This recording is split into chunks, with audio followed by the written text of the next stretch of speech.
வணக்கம் நண்பர்களே. நல்ல ப்ராடக்ட், நல்ல கம்பெனி, ஆனால் மார்க்கெட்டிங் டீம் சரியில்லை அப்படின்னா அந்த ப்ராடக்ட் ப்ரொமோட் ஆகுமா? அந்த ப்ராடக்ட் உள்ளூர்லேயே அழிஞ்சு போயிடும். உள்ளூர்னால் அவங்க எங்கே தொடங்கினாங்களோ அந்த இடத்துல நின்றோம். இது வியாபாரத்தின் பிஸ்னஸில் இருக்க ஒரு ஸ்ட்ராட்டஜி, ஒரு வியூகம். இந்த ஸ்ட்ராட்டஜி தெரியாமல் ஒரு கட்சி இயங்குதோ அப்படின்ற ஒரு சந்தேகம் விழுந்ததுனால இந்த பதிவு.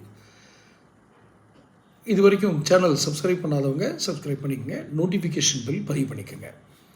நல்ல ப்ராடக்ட் பிராண்ட் இமேஜ் இருக்கிற ஒரு ப்ராடக்ட்டு மார்க்கெட்டிங் சரியில்லை அப்படிங்கிறத நம்முடைய குற்றச்சாட்டு. என்ன நல்ல ப்ராடக்ட்னு எதை சொல்கிறோம்? பாரதிய ஜனதா கட்சி. தமிழகத்து குறித்து, தமிழகம் மட்டும் கணக்கில் வச்சு நான் சொல்கிறேன். தமிழகத்தை தாண்டி இந்திய அரசியலில் பாஜக சரியானதா அது வேறு விஷயம், அதுக்கு தனியாக பதிவு போட்டிருக்கேன். தமிழகத்தில் பாஜக சரி. ஏன்னா இப்போ ஆண்டுட்டு இருக்கிற திமுக அத்தனை சரியில்லை.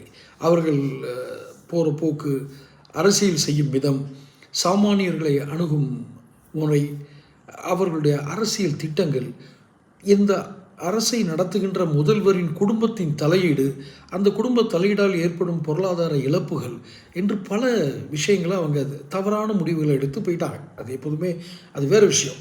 அது 75 வருஷம் கட்சி அப்படி இப்படின்லாம் சொல்லி அதை உருட்டுறதெல்லாம் வேறு விஷயம்.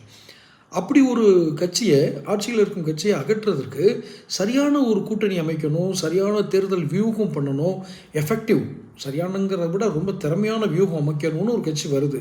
அதான் நல்ல ப்ராடக்ட் பாஜக கூட்டணி.